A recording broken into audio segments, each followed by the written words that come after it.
Почитувани гледачи, добра вечер и добре дојдовте во уште едно ново издание на емисијата Ваш термин. Се надевам дека и денес ќе доставиме до вас корисни информации, уште повеќе што ќе зборуваме за она што е актуелно. Знаете, веќе се наоѓаме во така наречениот пети бран на COVID-19. Доминира варијантата Омикрон на коронавирус, значи претходно апелира многу од докторите кои што ги следат работите да се проложи зимскиот распуст. Се проложи зимскиот распуст, денеска веќе е доставен предлог до кризниот штаб на владата да се намали изолацијата од 10 на 7 дена за позитивните од COVID. За сите овие работи, за тоа дали треба да се укинат COVID сертификатите, за симптомите на Омикрон, за докаде сме со пандемијата, ќе има ли крај или се гледали крајот на пандемијата со овој последен сој Омикрон, кој што е така наречено со поблаги симптоми на горно-респираторен систем. Говориме денес во ваш термин со доктор Злата Мехмедовиќ, кој што е специјалист по трудова медицина и кој што континуирано ги следи работите околу COVID-19 и со кого практично јас цело време некако ги анализираме овие работи, затоа секогаш го повикувам него. Добро дојдовте. Добро ве најдов и многу убаво во најавата кажа ова последниот сој или последната варијанта, па да се надеваме. Да се надеваме, така? Биде последно. Ајде, денеска директорката Бухова имаше едно свое така излагање, би сакала да го информирам за утренски брифинг. Вели фактот што дневните бројки на новозаразени не надминуваат 3000 лица, значи дека се наоѓаме во фаза на рамномерно заразување, без големи отскоци во епидемиолошката крива. Ако не се појави нов сој, би очекувале сите во раните пролетни месеци или до средината на годината пандемијата да преминува во некоја померна фаза. Вели така се и препораките од сите светски вирусолози. Значи, ова го кажува, како што напоменав и на почетокот, доктор Ирина Сотирова Бухова. Инаку, само колку за информација, во моментов имаме над 20.000 активни случаи. Денеска бројката на новодиагностицирани од негде 3000 тестирања е 700, над 700. Докаде сме, доктор Злата? Па многу е порелевантно кога во предвид ги земете соодносот на бројот на тестирања со бројот на новозаразени, за да видите дали има стабилизирање на состојбата или состојбата се уште е далеко од нешто што би го нарекле стабилизација, и мислам дека 25% или нешто повеќе од 25% денеска колку што се позитивни тестови. Тоа не значи дека ако не сме на 3000 дека состојбата се стабилизира, туку дека треба да се вратиме на едноцифрени бројки на позитивни тестови за да можеме да размислуваме дека можеме да имаме стабилизација на состојбата и намалување на бројот на вкупниот број на активни случаи. Тоа за сега не е случај, премногу е рано. Сметам дека уште не сме го достигнале пикот и дека кога би го очекувале? Почетокот на февруари е реално тоа може да се очекува. Ниту една земја не успеа да помине низ процесот на преживување на Омикрон варијантата во временски период кој што е пократок од 2 месеци, вклучувајќи Јужна Африка, Велика Британија. Гледаме дека во Америка дури сега има благо опаѓање на случаите на новодиагностицираните случаи кои што се во државата Њујорк. Меѓутоа, во другите оние држави што се од Соединетите американски држави се уште има пораст на случаите, а они веќе се во период, доколку првиот случај се појави на 27 ноември, а сега сме 24 јануари, они се уште за кратко време ќе го пополнат тој период од 2 месеци, така да тоа е еден така наречен предвиден идеален период за кој што Омикрон варијантата може да помине низ популацијата на една држава. Вие во едно ваше излагање кажавте дека овој бран ќе малце ќе се развлече. Би требало малку повеќе од 4 до 6 недели да трае, така негде предвидовте до крајот на февруари би требало веќе да се почне да се смирува, така. До крајот на февруари би биле точно 2 месеци. Ја мислам дека ќе трае малку подолго. Нормално дека нема да го има истиот интензитет кој што ќе го има во периодот на пикот и во подоцнежниот период од развојот на овој бран. Меѓутоа дека треба да ја поминеме и Делта и Омикрон варијантата во еден исти бран, и реков дека тоа сценарио е многу слично на она што го имаат во Германија, каде што прво требаше оваа доминантна Омикрон варијанта да ја замени Делта варијантата и после Делта варијантата да продолжи да се развива со истата брзина, така да кај нив малку подолг временскиот период на развивање на тој бран. Претпоставам дека би било слично тоа и кај нас. Нешто повеќе од 2 месеци би требало да биде траењето на овој бран. Се совпаѓаат тие месеци со месеците кога ќе имаме вирус на грип и вирусни настимки. И сега веќе има, да. Така да се тоа дополнително комплицира ситуацијата и не можеме да очекуваме мирни наредни месеци, за жал. Ајде да почнеме сега ред по ред, првин со скратувањето на изолацијата на асимптоматските случаи. Еве веќе утре би требало кризниот штаб на владата да го прифати предлогот на Комисијата за заразни болести од 10 на 7 дена, па можеби дури и на 5 дена. Препорачуваат некои од вашите колеги. Што е вашето мислење во однос на ова? Дали навистина треба вака да се направи со оглед на тоа дека навистина има голем број на заразени и нели како да кажам, функционирањето на некои институции, еве и впрочем и во здравствените установи се доведува малку во непријатна состојба. За да има медицинско објаснување зашто тоа се прави, треба да тргнеме од процесот на инкубација и од процесот на манифестација на симптомите, односно на актуелна симптоматска болест, односно процесот на можност за расејување на вирусот или пренесување од човек на човек. Периодот на инкубација за оригиналниот вухански сој беше некака 5 дена, после за делтата се намали на 4 дена, а се смета дека за овој 2 до 3 дена, најверојатно е 2 дена периодот на инкубација. Најголемата инфективност за делтата, например, беше помеѓу вториот или третиот ден на инкубацијата и траеше до 6-тиот ден од појавата на симптомите. Тоа преведено во бројки би значило дека 10-дневен период е просечниот период за кој што еден човек заразен со делта се смета дека е инфективен. Периодот на инфективност кај омикронот е значително скратен. Се смета дека тоа е најверојатно 1 ден по инфекцијата и негдека 3 до 4 дена по порејавата на симптомите, така да вкупниот период е околу 5 дена. Во Соединетите Американски држави имате препорака сите оние кои што имаат изразени симптоми на омикрон, да после 5 дена направат еден брз антигенски тест и доколку истиот е негативен, уште 5 дена да продолжат на работа, да носат препорачливо маска која што нуди висока заштита, како што е N95 маската, а после тоа да може да комуницирате малку послободно со останатите. Меѓутоа, проблемот во нашата средина е тоа што ние се уште немаме точни податоци колку е доминантна делта варијантата во вкупниот број на новозаразени случаи кои што го имаме.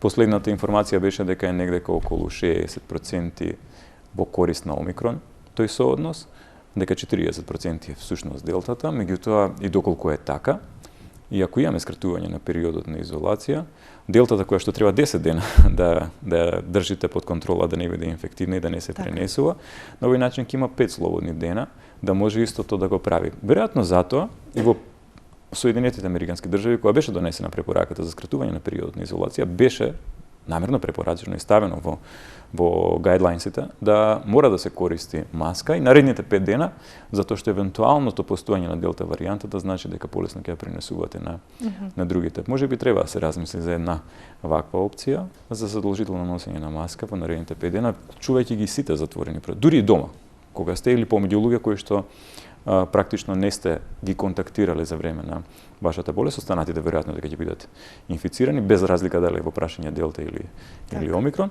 меѓутоа луѓе кои што не сте ги контактирале, па дури во домашни услови, ако веќе сте излегле од изолација, отидете кај вашите пријатели, за нив знаете дека немале прележано коронавирус во последниот период, потребно е да носите маска дури и во такви домашни услови. Нешто последно што слушнав како информација од вашите колеги кои се вклучени во работата на ковид центрите, велат дека од јануари наваму веќе практично е намален бројот на хоспитализации. Обично клиничката слика е со, како што се потенцира за омикрон со горно-респираторни симптоми кои што многу брзо поминуваат, кратко траат, понекогаш и со блага температура. Можеме ли од ова да заклучиме дека веќе омикрон, како да кажам, е по-доминантен од делта на некој начин, бидејќи ако беше повеќе делта, претпоставам дека досега ќе беа отворени клиниките како што впрочем и беа. Повторно се вратиме на оној сооднос кој што е иницијално, нели, Исто и се извинувам, има доста кои што не се ни практично заведени во регистарот, дека се позитивни, бидејќи од премногу голем наплив, нели, на пациенти, нема место да се направи ПСР тест, нели, на државно ниво.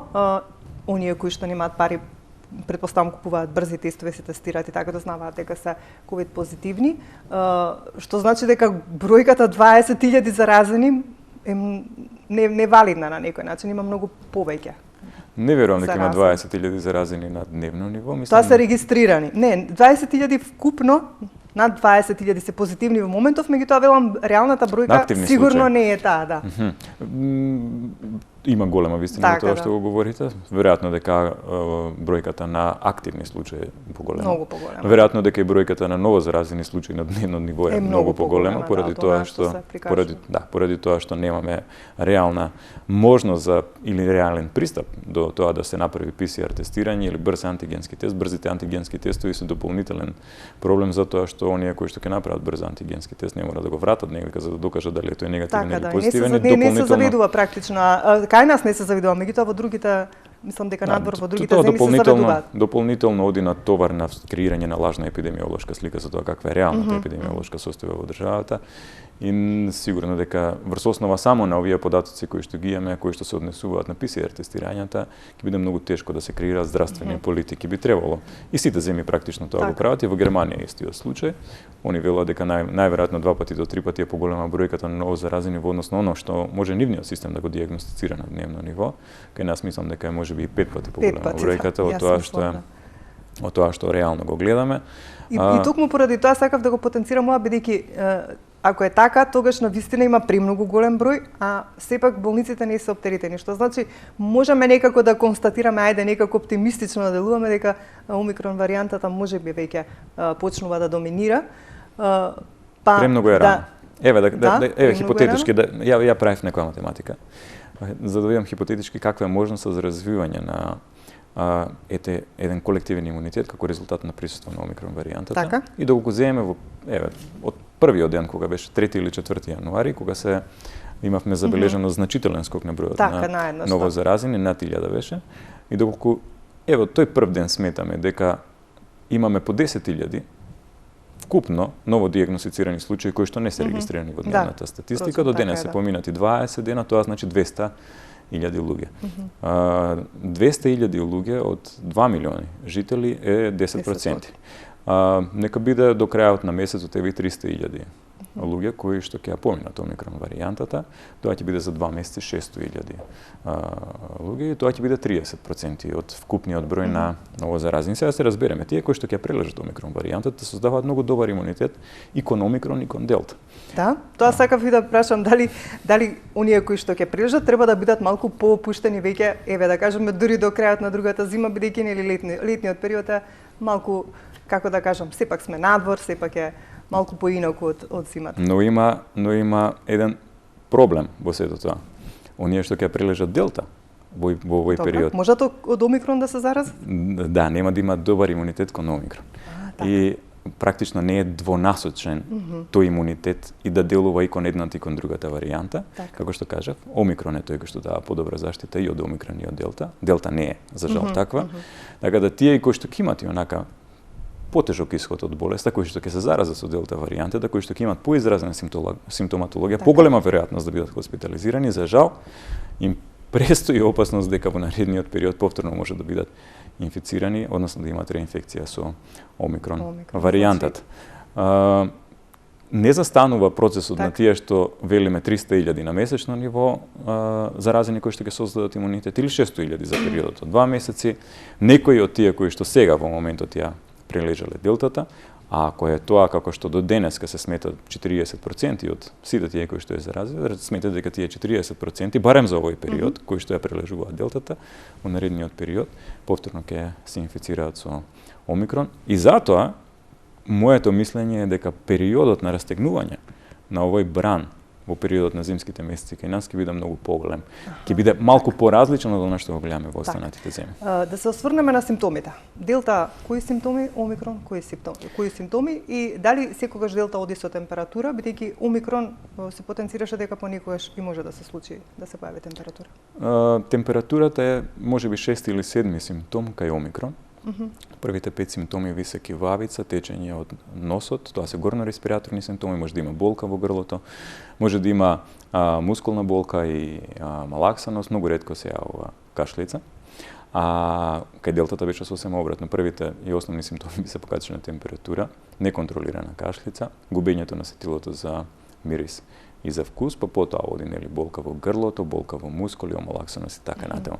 Така да разликата во првите 3 симптоми кои што ги спомнуваме е сосема различна. Да, доминантни се горно-респираторните симптоми кај омикронот. Впрочем и ни студија докажано дека бројката на репликација на вирусот во дишните патишта е негде кај 80 пати поголема во однос на делтата, додека па репликацијата во самото белодробно ткиво е неколку пати, не знам дали беше 7 или 8 пати помала во однос на делтата. Веројатно во сето тоа лежи и причината и последиците за тоа како се манифестира омикронот денес, дека немаме многу белодробни засегања, иако морам да кажам, дека од лично искуство и од искуството на моите колеги со кои што секојдневно комуницираме, не се исклучени бронхопнеумониите и хоспитализацијата како резултат на тоа. Имаме нарушување на сатурација, имаме пациенти на кои што им е потребна кислородна поддршка, имаме пациенти кај кои што е сериозна и лабораторискиот дисбаланс на сите оние параметри кои што се испитуваат. Меѓутоа генерално земено, да, гледаме полесни клинички слики со многу подобри лабораториски податоци, многу подобра лабораториска крвна слика и со многу подобри радиолошки прикази на белите дробови, без разлика дали се работи за рентген или за компјутер. Така. Сега стигнуваме до она што се нарекува сертификати. Гледам дека веќе и телефоните можат да ги забележат нашите гледачи на екранот. Значи, доколку имате некоја дилема во однос на сите овие проблеми, доколку или сакате да поставите некоја прашање до доктор Злата Мехмедовиќ, слободно може да се приклучите во нашиот разговор. Многу се говореше за сертификатите. Значи, се говореше и за маските за децата, нели?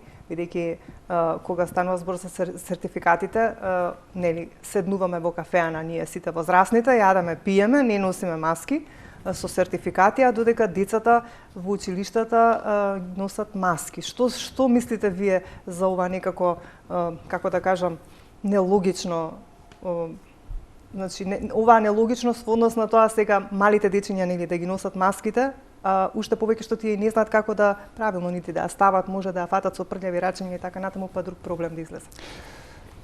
Има генерално проблемот е во тоа на кој начин ја гледате опасност или каде го гледате ризикот. Заради тоа што веќе и вакцинираните се заразуваат, и прележаните, како што кажавте, се заразуваат, така што нема логика, меѓутоа мислам дека имаме гледач, ајде ќе го вклучиме, па ќе одговориме на прашањето. Добро вечер, повелете. Добро вечер. Повелете. Сакам да вас прашам дали новите вакцини, дали вакцините штитат од новиот сој. Прилежана сум веќе, ја прилежав британскиот сој, го прилежав и ме интересира дали треба да се вакцинирам и дали оваа вакцина штити од омикрон. Кога сте прележале? Се исклучи, добро, не е битно. Можноста за да имате помалку кажавте вие дека може да се зарази од омикрон. Да, секако сите можат. И тие кои што се со прележана болест и тие кои што се вакцинирани можат да бидат заразени од омикрон. Не се намалува инфекцијата ни по прележувањето на болеста, ни по примањето на вакцините. Рековме, омикрон е варијанта која што имаше значителен број на мутации, баш на оној спајк протеинот кој што е одговорен за врзување за AC2 рецепторите од организмот. И поради тоа што тие мутации беа не само голем број, туку беа и вистински мутации кои што го адаптираа вирусот да биде полесно приемлив за организмот, полесно да се врзува и да навлегува во организмот, поради тоа некако како да се заобиколува тој имунитет кој што може да не штити од инфекција и од пренесување на болест. Така да инфекцијата веќе практично идентична дали сте вакцинирани или прележани, тука нема голема разлика. Се надврзуваме на што сакавме да го кажеме за ковид сертификатите. Значи и прележаните и вакцинираните може да се заразат, нели, и со COVID-19 и да го пренесат вирусот. Меѓутоа поентата е дека вакцините штитат од хоспитализација и од тешка клиничка форма на болеста, и нормално од смртен ишод, многу повеќе нели од оние кои што не ги примеле вакцините.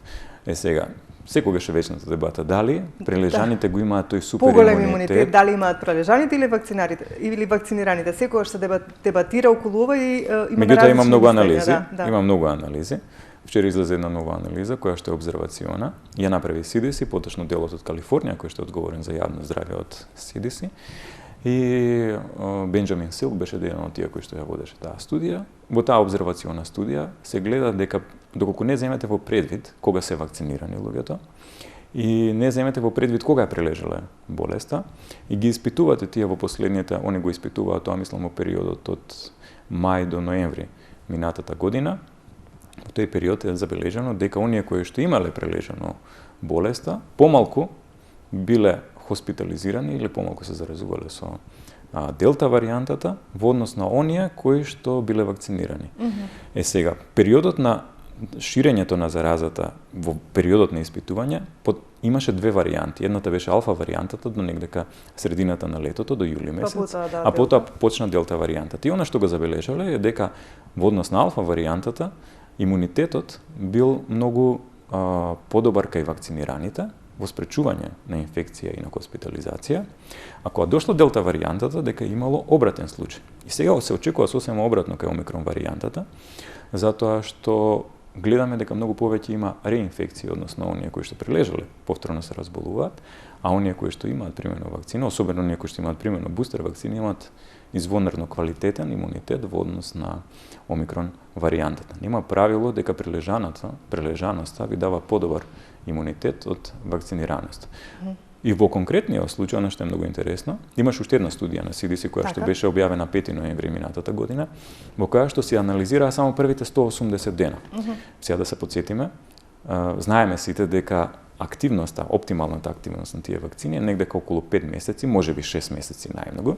И во тие први 180 дена кога е оптимална активност, кога вакциналната ефикасност е висока, заразувањето на оние кои што ја прележале болеста е поголема од оние кои што се вакцинирале. Тоа значи дека оние кои што се вакцинирани во првите 180 дена ќе имаат подобар имунитет. Понатаму се очекува нели да опадне вакциналната ефикасност и затоа беше препорачано да се користат бустери за повторно да се подобри имуноста кон не само новите варијанти, туку и кон делта варијантата која што тогаш беше присутна. Кога се применија бустериза, последната информација која што е од CDC вели дека на возраст од 9 до 18 години, зборуваме за детска возраст, 9 пати е поголема заштитата од хоспитализација и смртен ишод, од доколку сте вакцинирани во однос на оние кои што не се вакцинирани. А кај највозрастната група, онаа која што е со возраст од 65 години нагоре, дури и до 44 пати е поголема ефикасноста, доколку сте примиле бустер вакцина. По првите две вакцини, таа ефикасност за тие што се над 65 години изнесува 17%, но видете колку се качува, колку пати е зголемена таа ефикасност кога ќе примете бустер вакцина. Така да препораката, особено сега во периодот кога имаме нова варијанта која што го заобиколува и имунитетот од прележување и од вакцините, претпоставам дека само вакцинацијата која што како процес можете да ја примените. Не би ви препорачал да ја прележате болеста уште еднаш за да добиете имунитет од омикрон. Напротив, многу побезбеден процес е да се вакцинирате за да можете да создадете поквалитетен имунитет кон омикрон. И сега што е, како да кажам, ајде сега, можеби вака неблагодарно е да го поставам ова прашање, меѓутоа чисто вака ме интересира. Што би било, што би создало подобар имунитет, да сте вакциниран па прележан или прележан па вакциниран? Има некоја разлика? Не гледам разлика. Не? Мислам дека процесите се надополнуваат еден со друг. Преку приложувањето создавате различен тип на имунитет. Обично за тој имунитет се тврди дека многу подобро создава имунитет во однос на контрола на клеточниот дел од имунитетот. Многу подобро имаат можност да создаваат посебни антитела во мукозата, која што е онаа обвивка што ги обложува дишните патишта, и тоа се имуноглобулин А. До сега збориме за имуноглобулин М и имуноглобулин Г, и нели клеточниот дел од системот, меѓутоа имуноглобулинот кој што се наоѓа во мукозата е тој кој што не е проинфламаторен, значи тој сака практично да го неутрализира вирусот без да ви создаде симптоми. И така тоа е всушност идејата на идеалниот имунитет кој што нема да дозволи да се разболите. Меѓутоа вакцината се смета дека создава многу подобар клеточен имунитет и затоа вакцините многу подобро ве штитат од тешка форма на болеста и од смртен исход. Тоа се двете големи разлики во создавањето на имунитетот. Кога ќе ги имате двете, вие практично како да имате се. И затоа е многу добро и оние кои што прележале да бидат вакцинирани. Па барем и со една доза, така речено, да. Кога говориме за сертификатите, ми беше поинтата да ми кажете дали се согласувате со тоа да се укинат сертификатите, веќе да не ги делиме луѓето на вакцинирани и невакцинирани, со оглед на тоа дека веќе сега како да кажам, се заразуваат и едните и другите, па сите може да го шират вирусот. Вака, значи не го одговоривме прашањето. Не го одговоривме прашањето, сакам да го одговорам прашањето, а после тоа ќе го одговорам во следно прашање кој што го поставивте. Значи во однос на тоа што некои земји веќе ги укинуваат сертификатите. Дали треба да го следиме примерот? Па треба да го следиме првин примерот на тоа како е имунолошката состојба во тие земји. Во Велика Британија се смета дека 95% од населението имаат некаков имунитет. Така. Прележан или вакцинален создаден во текот на изминатиот период. Кај нас 40% од населението, се уште додушени 40%, 38 или 39% од населението примиле 2 дози на вакцина, односно се целосно вакцинирани. Многу помал дел од тие примиле и бустер вакцина. Веќе нема ни интерес за прва вакцина, практично. И сега на тоа додајте ги сите оние кои што прележале, а мислам дека бројката на активни случаи нема да премине негде околу 25% од целокупното население кое што има имунитет создадено преку прележување. И сега додајте ги тие бројки една на друга, вие 65%. Австрија, за пример, е земја која што воведе задолжителна вакцинација на 70% имунизирано население. Значи во таа бројка не влегоа оние кои што ја прележале болест. Значи таа бројка на колективен имунитет е далеку поголема од 70% таму. И они воведоа задолжителна имунизација.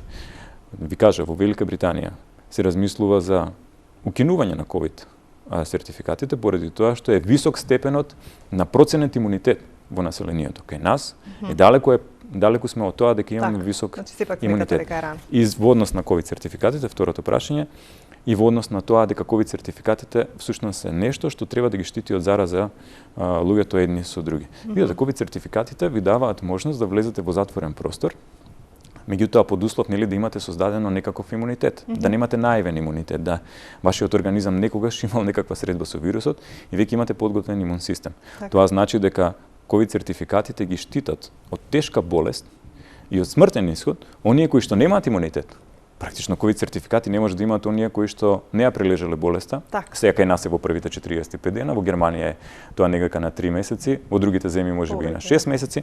Меѓутоа и таму се постават други причини зашто е тоа така и други стандарди. Можеме да разговараме некогаш и на тоа прашање. Сметам дека премногу време ќе ни одземе тоа сега. Меѓутоа со оглед на тоа колку таму е имунитетот и колку е таму можноста за зараза на некој кој што нема прележана болест, некој кој што има наивен имунитет, кој што нема имунитет практично во однос на болеста, е многу помала во однос на она што ќе го имаме кај нас. Ние со овие бројки кои што ги споменавме сега, најмалку половина од популацијата ќе ја изложиме на ризик кога би ги укинале ковид сертификатите од тоа да има тешка форма на болеста и да имаат смртен исход. Да, омикронот е полесна варијанта, меѓутоа минатиот ден, статистиката барем за минатиот ден, мислам дека броеше 20 починати од ковид. И тоа збориме сега за овој период додека е омикронот. Со се уште на сила мерки кои што се однесуваат за ковид сертификати. Подигнете ги само ковид тие и се сертификатите. мерките, нема други. Па знаете што ја неколку пати и кажав дека веројатно ние сме земја во која што 2 милиони од народот има ковид сертификат. Сега прашање е на свесност кој колку користи. Доколку верувате и знаете дека вашиот ковид сертификат е лажен, дека не сте ја прилежале болеста и доколку влезете во затворена просторија, многу е веројатно дека ќе се заразите и веројатно дека тој страф од можноста на вистина да бидете еден од тие несреќни кои што ќе добија тешка клиничка форма на болеста и смртен исход, е нешто што прави само титрација кај народот. Народот сам се кочи за тоа да не ги направи тие грешки и да се изложи на опасност, односно на ризик за да ја прележи омикрон варијантата, па колку е лесна да била таа. Сметате ли дека треба децата да ги извадат, децата мали да ги извадат маските во училиште? Каква е вашата? Во последно време исклучително многу се трудам да видам што тоа прави. Дури родителите сакаат тоа да се случи, затоа и ве прашувам какво е вашето мислење, што мислите, бидејќи навистина се малечки, говориме за децата од 1 до 4 одделение. Значи, она што сакам повторно да го кажам е дека исклучително се трудам се што се прави, посебно во однос на децата, да биде направено со исклучително внимание и предпазливост, да бидеме во насока да ги опфатиме сите можни ризици кои што може да го загрозат детското здравје. Во затворена просторија 30 деца во училница кои што не носат маска, мислам дека представува сериозен ризик за трансмисија на вирусот. Децата имаат многу помал степен на хоспитализација од возрастните и тоа се гледа низ дневната статистика кај нас. Меѓутоа, во изминатиот период, особено во првото полугодие, знаеме дека маските беа содлучителни за деца додека одеа на училиште. Така. Што би било сега, доколку кажеме нема потреба од маски, децата можат слободно да не ги носат и што ќе биде поентата што ќе постигнеме со тоа, намалувајќи го еден од начините на кои што можеме да го спречиме пренесувањето од вирусот од дете на дете. Значи, два големи проблеми ќе се јават. Прво е што децата и доколку немаат голема хоспитализација, ќе го пренесуваат вирусот на околната популација и ќе бидат дополнителни поттикнувачи на ширењето на бранот на ковид. Така. А вториот проблем е што и кога поголем број од нив веќе ќе го добијат вирусот, ќе можат да бидат и евентуално потенцијални болни кои што би требало да бидат хоспитализирани и во последно време барем во оние ковид центри кои што се за деца како што е Институтот за белодробни заболувања во Косле, па дури на детската клиника има зголемен број на хоспитализации. Сега кога би ги укинале и маските во затворени простори, па сосема е логично, мислам дека не можеме поинаку тоа да го представиме. Ајде да слушнеме кој се јавува. Добро вечер, повелете. Добро вечер. Повелете. Прашање до гостинот ваш на емисија. Никако. Ајде, повелете, сега ве слушаме.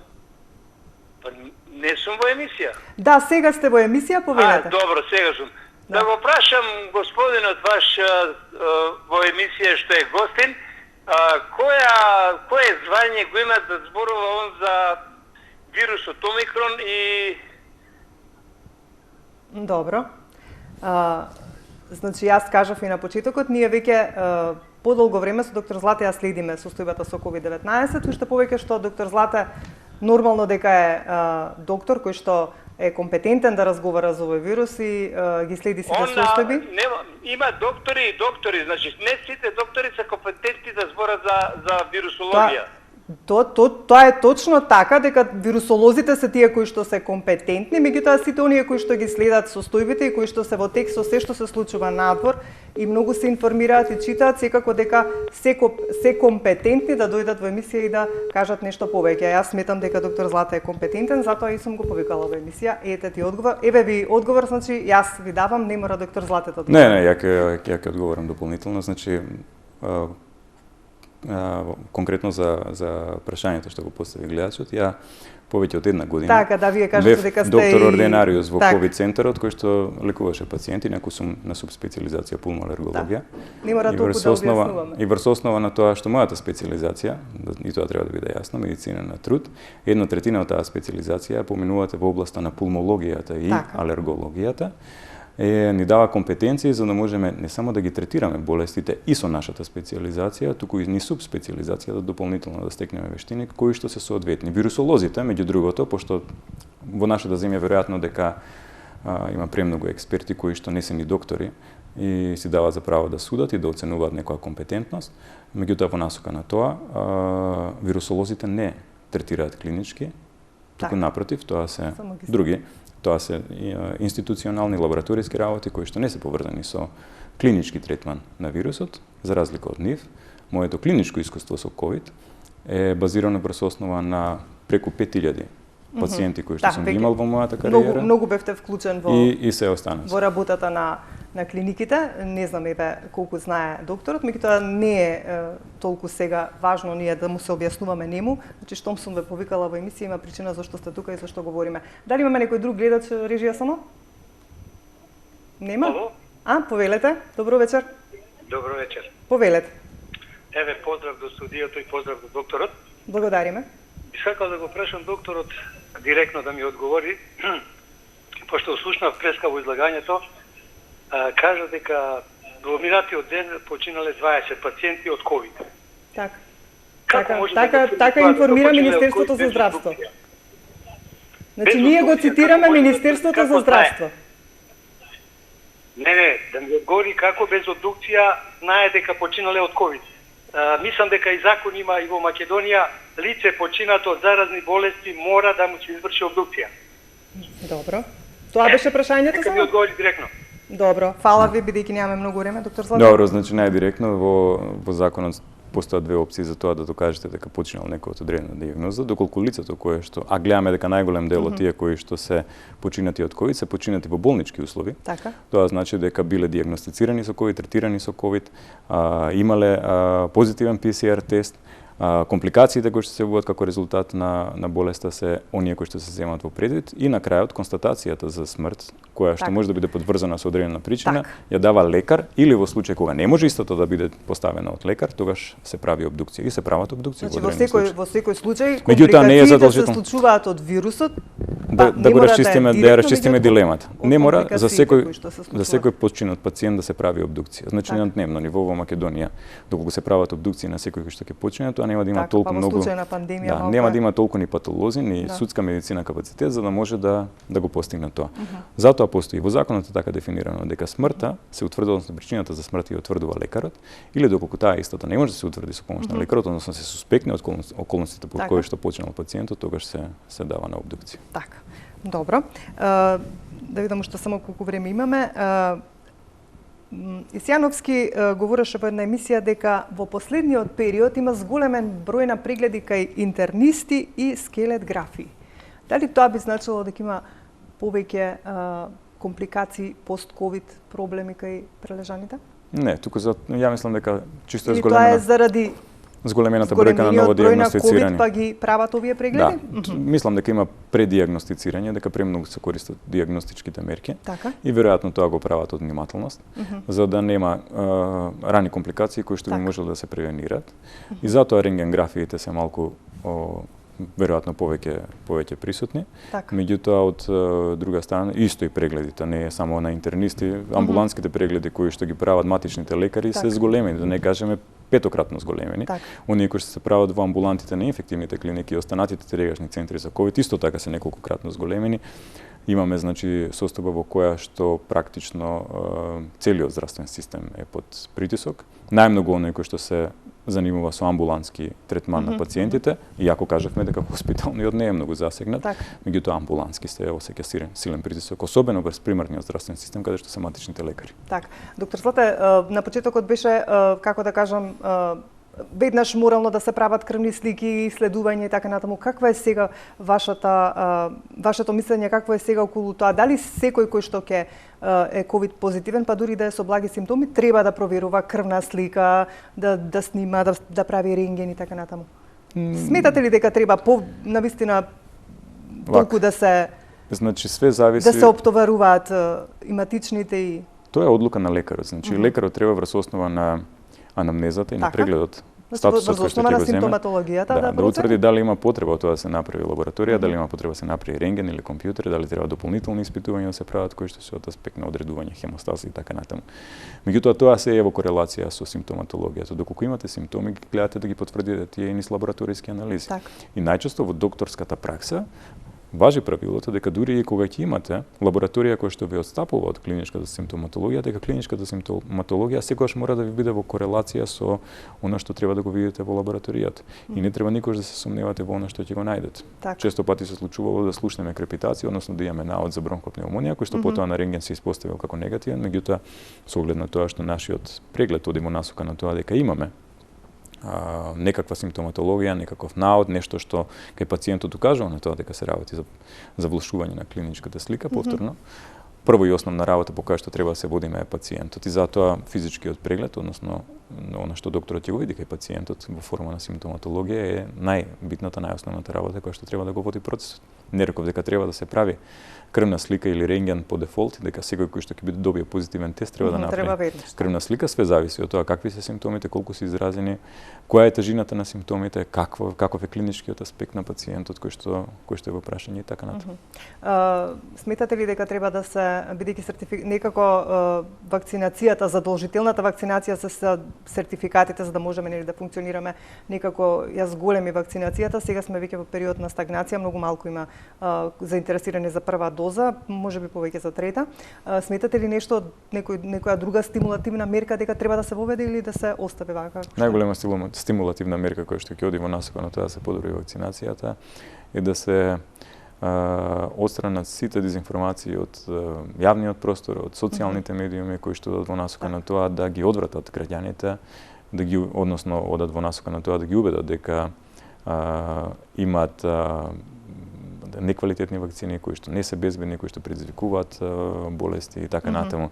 И тоа ги одвраќа граѓаните од процесот на вакцинација и е загрижувачки. Доколку имаме една централизирана државна кампања која што ќе оди во насока на тоа да им објасни на граѓаните дека вакцината е безбедна и ефикасна. Така да. Веројатно дека и процесот на вакцинација многу полесно ќе одеше. Видите, имаше земји кои што ви кажав да ја земеме Австрија, сакате и Германија земете ја во предвид. Така. Тоа се земји кои што со висок степен за нас на имунизација, нека 70% од населението е имунизирано, велат дека се прилично неуспешни во процесот на убедување на своите граѓани да ја примат вакцината.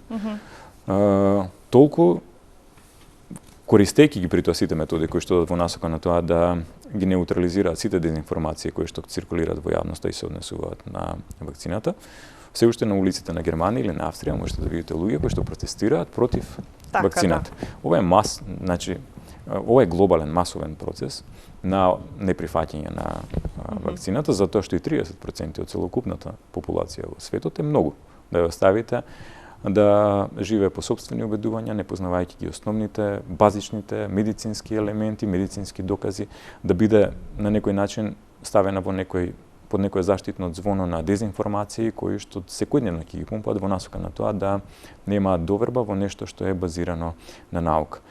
Што е уште повеќе, нешто што уште повеќе оди во насока на тоа дека вакцините се безбедни, се секојдневните бројки кои што ги гледаме од нивната статистика и кои што велат дека најголемиот број од оние кои што завршуваат на хоспитализација со тешка клиничка форма на болеста и имаат смртен исход и тој процент е од помеѓу 80-90% се оние кои што се невакцинирани.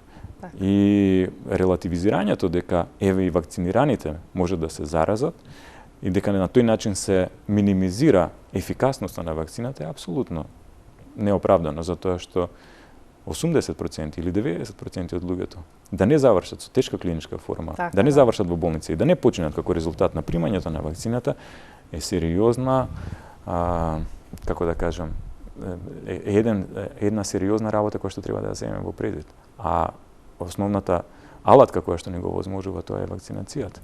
Еве, за крај, нешто што последно нели доаѓа од СЗО, меѓутоа две информации кои што се некако спротивни една на друга. Ханс Клуге, кој што е шеф на Европскиот огранок на СЗО, вели дека Омикрон го означува почетокот во новата фаза на пандемијата на COVID-19, а може и крајот, незиниот крај во Европа, меѓутоа вели дека може повторно да се јави кон крајот на годината, а пак СЗО излегува со информација дека може да се појави и нов сој на подсој така натаму на Омикрон. Што да очекуваме? Еве, малку, ајде некако оптимистично да завршиме емисијата, дека сепак би требало Омикрон некако да не олабави, така речено, од пролет. Знаете што јас би сакал, јас секогаш сум оптимист. Так. Меѓутоа јас сум реален оптимист, ја не можам да шпекулирам со бројки. Често пати сакам да кажам дека се надевам дека ова е последниот сој, меѓутоа тоа го кажавме и за вуханскиот, оригиналната вуханска варијанта. Секогаш велевме така и секогаш се повторуваш, ама сега ајде да посакаме на вистинова, да бидеме. Ама ја на вистина посакувам, меѓутоа проблемот е што треба да бидеме и малку реални. Така, и да бидеме предпазливи треба во секој. Видете, малку е контрадикторно кога ќе кажете дека веројатно Омикрон ќе биде последниот сој, а во текот на наредната зима дека не очекуваат нови варијанти. Не може да биде последниот сој, затоа кажав, а да имаме нови варијанти во текот на годината. Меѓу другото, овој вирус покажа дека и во текот на летните месеци може да има варијанти кои што ќе бидат опасни, а тоа беше примерот со Делта варијантата се појави во месец јули, кога беше најтопло, 40 степени, беше во текот на летните месеци најдоминантна, имавме над 1500 заразени во еден период. И не мора да значи, иако тенденцијата со Омикрон варијантата оди кон таму да сезоната за грип стане сезона за ковид. Така. Мутацијата на овој вирус, и веќе ја гледаме, има една подваријанта на овој вирус за која што се смета дека е малку и по-вирулентна, дека е полесно се пренослива, дека полесно е пренослива, веќе се појави и треба да очекуваме нови варијанти во наредниот период и тоа во брзо време, не треба да имаме дека нема да бидат полоши од Омикронот. Надевајќи се на тоа дека нема да бидат полоши од Омикронот, реално со оглед на тоа колку голем број на пренесување на вирусот има од човек на човек, веројатноста дека ќе имаме мутации кои што ќе бидат сериозни е многу поголема, баш поради тоа што имаме многу пренесување на вирусот од човек на човек. Само кратко за крај, од први стартуваат повторно децата во училишните клупи. Сметате дека треба да почнат онлайн додека не се смири овој брем? Треба да се види каква ќе биде актуелната епидемиолошка состојба на 1 за една недела, февруари. така. И доколку таа епидемиолошка состојба овозможува да почнат децата во училиште, тогаш е окей. Меѓутоа, доколку имаме лоша епидемиолошка состојба, може да се започне и со онлайн. Не мора да се одлага школската година. Одлагањето на школската година веројатно е најрадикалното решение кое што го имате. Некакво и такво онлайн учење од дистанца, секако дека е поквалитетно, односно дека е поприфатливо тоа да имате никаква настава, да немате никаква настава и веројатно дека баш тоа да имаме проценка на актуелната епидемиолошка состојба која што ќе ни даде веројатно пореална слика на 1 февруари за тоа како се движи вирусот помеѓу популацијата. Не очекувам дека ќе биде нешто поразлично од тоа што го имаме денес, така да веројатно е дека многу поприфатливо ќе биде да биде на онлайн. Доктор Злата, ви благодарам за денес, што повторно бевте дел од ваш термин, што успеавме да анализираме некои работи околу сите овие делови на пандемијата што не следат, сите како да кажам, елементи и околу Омикронот и околу сертификатите и околу се што требаше да појасниме. Се надевам, секогаш велам се надевам, во следното гостување ќе говориме за некоја друга тема. Се надевам и ја на вистина дека ќе говориме за друга тема и реков ја, еднаш кога дури говоревме за ХОП, се сеќавам, меѓутоа не тргна работа да збориме за други болести. Веројатно дека ќе дојде некои подобри денови кои ќе збориме за. Ви благодарам на вас. Почитувани гледачи, толку за ова денешно издание на Ваш термин. Се надевам дека го задржавме вашето внимание до крај. Вие останете во добро расположение, имате добро здравје, чувајте се, ние повторно се гледаме за 7 дена во исто време.